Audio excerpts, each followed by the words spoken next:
الشيخ اتفضل يا بني. هو الشغل بقى حرام؟ أعمل إيه بقى؟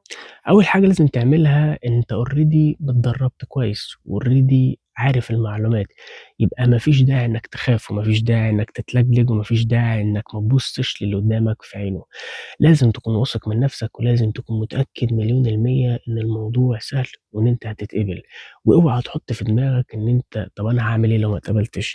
طب أنا لو ما جاليش الشغل ده ما أنا عندي ظروف، في الأول وفي الآخر يا معلم أنت ما بتروحش المقابلة عشان أنت مليون المِيّة متأكد إنك اتقبلت فيها، لأ، أنت بتروح المقابلة لمجرد سعي، جات ما جاتش خلاص، أنت بتعملها وبتقدّم لهم خدماتك، ده اللي أنا باعرف أعمله، أنا مناسب معاكم تمام، مش مناسب الموضوع تمام، لازم ده يكون الطابع بتاعك وأنت رايح، سواءً عقليًا أو سواءً جسديًا.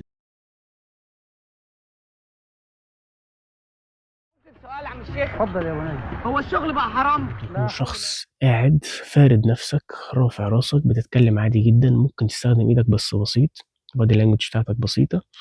ولكن الأهم إن أنت تكون واثق من نفسك، التون بتاعك، صوتك ما يكونش عالي أوي ولا واطي أوي، شخص بيشرح، شخص بيتكلم بأسلوب واثق من نفسه. تاني حاجة هنخش عليها وإنك لمّا تبتدي تشرح أو لمّا هو يبتدي يسألك سؤال معين، تعرف تعمل إيه، تعرف كذا، تعرف كذا، تبتدي تقول له الحاجات اللي أنت تعرف تعملها وتختار الحاجات المميزة اللي فعلًا هتميزك عن حد تاني، ودي من الحاجات اللي لازم تذاكرها وتكون محضّرها قبل ما تيجي، يعني ما ينفعش النهارده زي ما قُلت لك قبل كده في فيديو، ما ينفعش النهارده تقول له إن أنا باعرف أعوم أو إن أنا باعرف ألعب كورة وإن أنت رايح تقدّم على شغلانة زي مهندس أو مدرس، لازم تبقى محضّر مهارات ومميزات فعلًا تفرقك عن